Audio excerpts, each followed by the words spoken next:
How long have I owned my Las Vegas gym? Approximately 23 years. 23 years. Awesome. Well, when I first started studying martial arts when I was about 9 years old, and then I studied a little bit of karate at the boys club, and then I met some kung fu guys when I was about 14, and then I switched over to some kung fu and amateur boxing, and then about a year later that school closed, so then I was forced to find me a new instructor. So there was new Korean guys in town, and someone told me about their program, Master Han, Jason Han and his father. They opened up a Taekwondo gym, and I really fell for the kicks. I went in and watched him train. He didn't speak much English, but me and the son got along pretty good. His name was Jason Han, and we stayed friends and we trained. We cross-trained together. I would teach him some boxing that I was learning, and he would teach me more kicks. And we became training partners pretty much until I joined the service. And then I continued my training in the military, which was mostly boxing. And I got to train a little bit of Taekwondo when I was overseas. But other than that, I just continued with the Taekwondo and boxing for years until I was 28, and I switched over to Muay Thai. Well, everyone knows there's really no ranking system for Muay Thai, but it's funny that you asked that because a lot of the Thais from Thailand were asking, how can we make Muay Thai as popular as Taekwondo in America? So I said, well, if you came up, or if we came up with a ranking system, it would grow. It would grow fast because then they would want accolades for their systems. I mean, you can do anything. You can do short testing, you can do shirt testing, you can do all types of stuff. I put a ranking system together just like a Taekwondo system, but it's all levels. Okay. You don't have to know forms. You don't have to know punch patterns or anything like that. You just have to rise to the occasion of each testing for that level.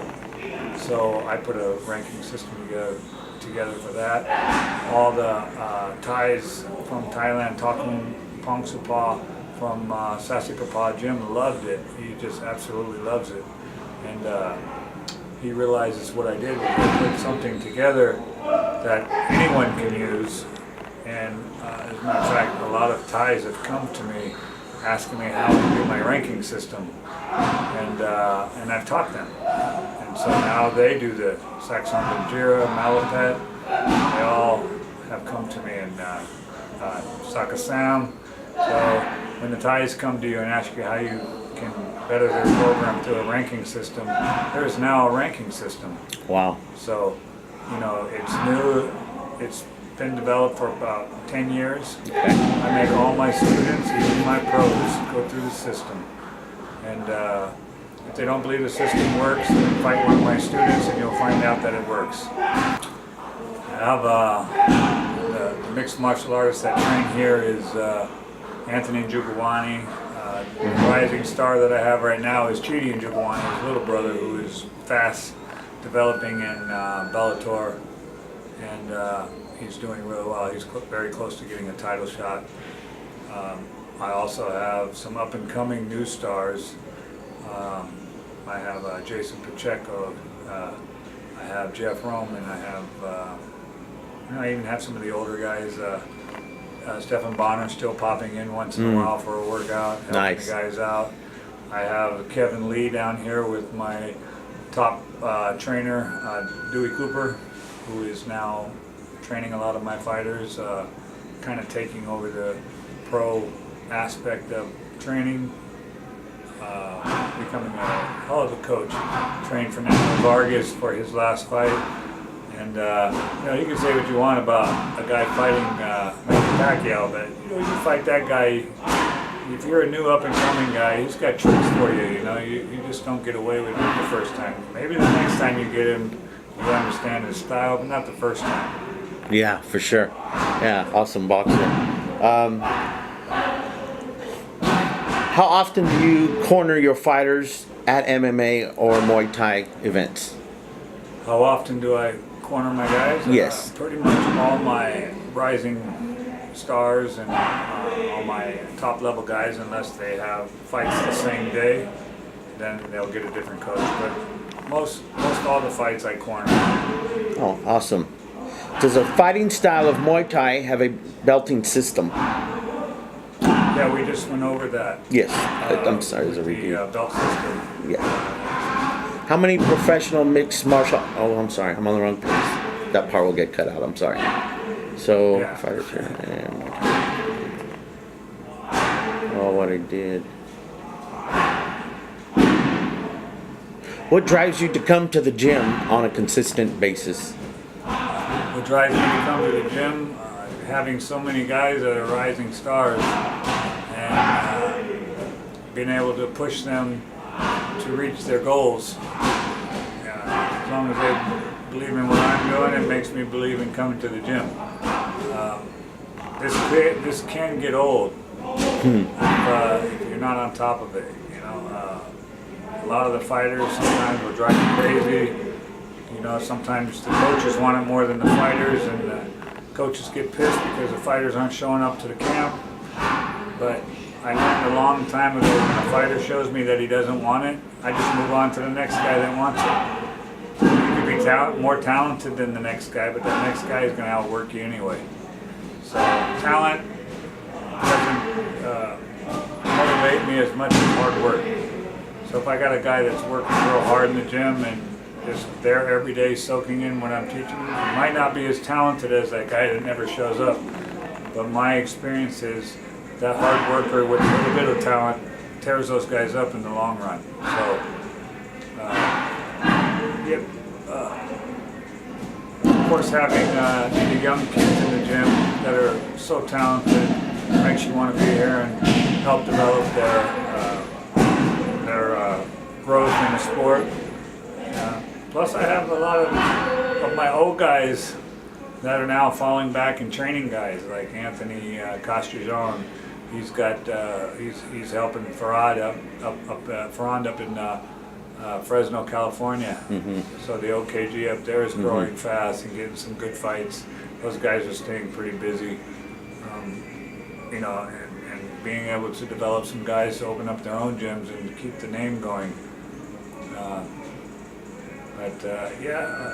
I mean, I'm here every day. Sometimes I get a little burnt out, so I take a little vacation or something, but I keep it going. My close family members that train here at the gym are my oldest son, Dean. He's 5-1 or 4-1 in Muay Thai, and I don't really see him turning pro or anything. He's not that dedicated, but he's a talented kid. Has a lot going on.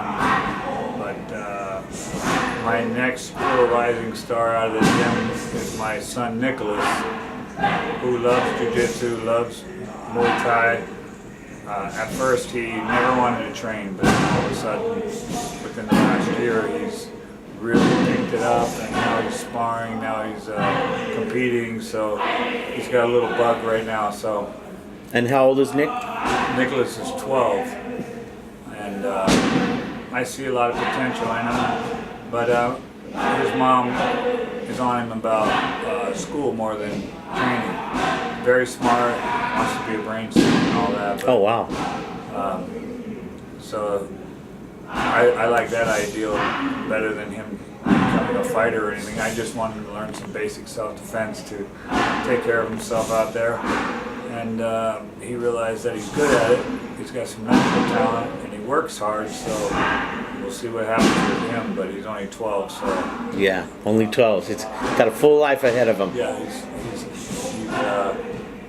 he's pretty impressive. But like I said, if he wants to fight, I'll let him fight. If you don't want to fight, it's okay with me. I don't push him to fight. I just want him to be good at street fighting. Nice, yeah. That way, if somebody messes with him, he's got something for him. But he's a nice kid. He doesn't cause any problems, but he carries himself well. What kind of belts have people won in this gym? There's just so many, you know. Any particular pop in mind over anyone else? Steve Cantwell, he was the youngest WEC world champion before they merged to UFC.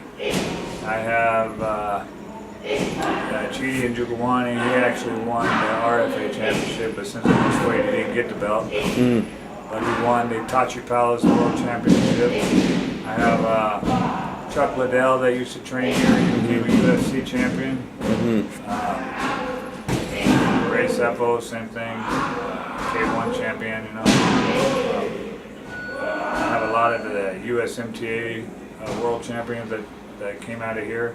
Scotty Leffler was WCK world champion. He was the USMTA world champion. I'll probably miss him. I had Julio Garcia, boxing champion. He was the WBC, IBB, and I think what's the other one? IBC Continental champion. I had Tim Fuller, who was the IBC world champion. So I mean, you go back so many years, I mean, I probably forgot half the belts anymore. I'm sure it's with the long career that you've had and all the successes. Yeah. I'm sure of that. I had Alfie Alcaraz. Alfie Alcaraz was the Draka world champion. He was the ISK or something. It's been so long I forget what belt he won. But he was the USMTA as well, world champion pro. So, I mean, as I start thinking, all their names start popping in my head, all these belts they won, you know. So, there's more, Jason Pacheco won the King of the Cage World Championship. There's just so many. Yeah, wow. They got amateur world champions, pro world champions. So you figure 23 years of training fighters, I probably forgot half the belts they won. Is there such a thing as retiring from what you do, being that it's such a passion and a lifelong journey for you? Is there such thing as retiring from coaching? Well, I've never thought about retiring as a coach. I have thought about letting more of the pros go with the other trainers in the gym. Sometimes I feel like maybe they need a new outlook on trainers, or they need a fresh look, or maybe some of the other guys that have been with me too long. Maybe you need to go with Dewey for a little while so you can get a different look. Gotcha. You know, but most of them don't want to go. But Dewey's starting to become a rising star as a trainer. Nice. And I'm looking forward to him bringing more of the OKG fighters to some more world championships. I do have some other things going on right now that are slowing me down a little bit, but I'm looking to start promoting is what I'm looking to do. So hosting events. Okay. Having some of the young trainers start bringing up their fighters. So turning some of that over to trainers that I have here, and then I'll promote them. Okay. So a lot of my guys that retired from fighting are wanting to become trainers now, so it makes it easy at the gym to say, yeah, go ahead, train that guy. Oh, for sure. Yeah. So I give them a guy or two. Okay. See how they do with them, and then if they're doing well with them, then I'll add them a few more guys, you know. So but right now, I have like 4 or 5 that I just pay attention to right now. Okay. And then I let the other guys take care of the rest. There's just so many guys here, you know. So I have John Fitch, who is a world champion, WSOF. He just won the world championship in New York City on New Year's Eve. I don't know how I forgot to mention that one first, but you know that was my latest project. You came to me 2 years ago. He never won a title, and he's been in the sport longer than anyone. So he was willing to learn some new stuff and new tricks, and he's been on a tyrant lately. You know. He's smashed everybody. I mean, with some new stand-up that he's been doing. They can't hit him now. Nice. So he's looking to get back in there around June. So between John Fitch and Chi, those are who I'm really interested in right now. Closing, is there anything you'd like to say to any young kids coming up that are interested in any type of mixed martial arts or becoming an MMA fighter or anything of that nature? Is there anything you'd like to say to any up-and-coming young kids? Any of the up-and-coming young kids that want to get into martial arts, I mean, even a lot of the kids that are here at this gym, not necessarily are here to be world champions, but are here to learn some discipline in mind, body, and soul. You know, and a lot of some of my best students never became fighters. They were great students. They did it for the art. Yeah, they did it for the art, and I appreciate that just as much as I appreciate fighters. You know, fighters, all they do is pretty much carry on the name. You know? Yeah, exactly. But so do the regular students that train here and that want to get a good workout. And you know, a lot of them are these guys as sparring partners and never had any fights. So you know, it's not for everyone. But being in the gym and around it, they just love it. My advice to any kid out there that wants to become a martial artist, we become martial artists first before we become fighters and world champions. And I look forward to helping kids become true martial artists to the art, because we don't only just teach Muay Thai here. Yeah. My style here is a one-kick fighting system, which has boxing, which has Taekwondo, which is a little Kung Fu. It's all mixed in with the Thai, and I have a real strict Thai trainer here too. So between me and him teaching these guys, our styles blend real nice together. So you see a lot of stuff. People say, "Oh, that wasn't Muay Thai, that was something else." But they're martial artists first here before they're anything else. Nice. And I always try to stress that to all of us, fighters, students, we're martial artists first, then we're fighters. If you want to get in touch with One Kick's Gym, go to onekickgym.com, and you can go on there and call the office or email us, and we'll give you the directions to whatever school you'd like to go to. Again, this is MMA Fight Pass with Master Nick One Kick. Thank you for your time, sir. You're welcome.